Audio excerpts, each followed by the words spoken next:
Time began with light.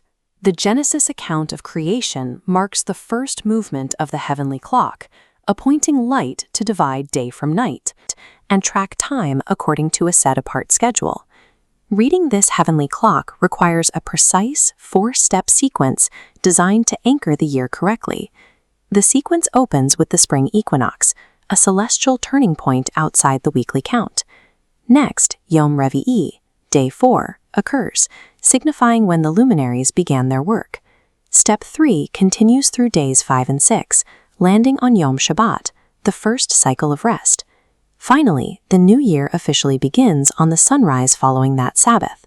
Following this exact starting sequence ensures that every day and every month remains anchored to the original order established at creation. A continuous, fixed weekly cycle serves as the engine for the entire calendar system. The divine week follows a set progression: Yom Rishon, Yom Sheni, Yom Shelishi, Yom Revi'i, Yom Chamishi, Yom Shishi, and Yom Shabbat. This 7-day cycle remains unbroken.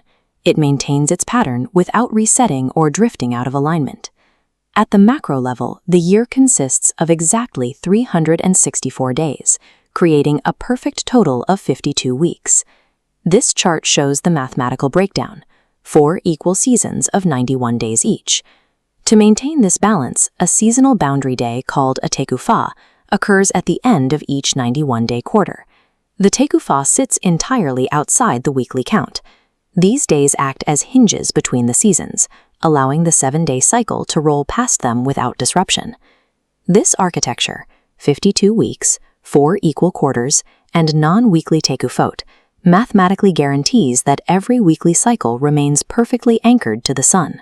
Since the weeks and days are mathematically locked, the moedim, the appointed times, are permanently anchored to specific days of the week. We see this on the first month grid. Passover is locked on month 1, day 14, every single year. The Feast of Unleavened Bread begins immediately after, on month 1, day 15. First fruits follows the same rigid pattern, arriving every year on month 1, day 26.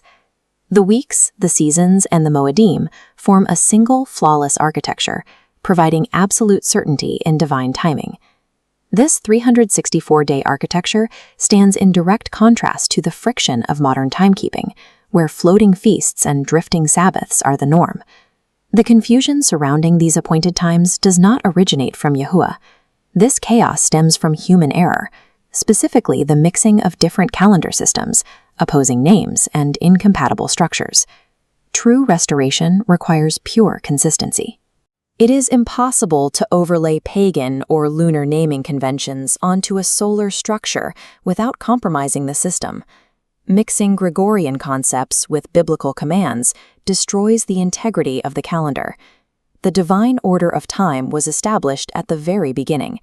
Its perfect structure and its names remain unchanged.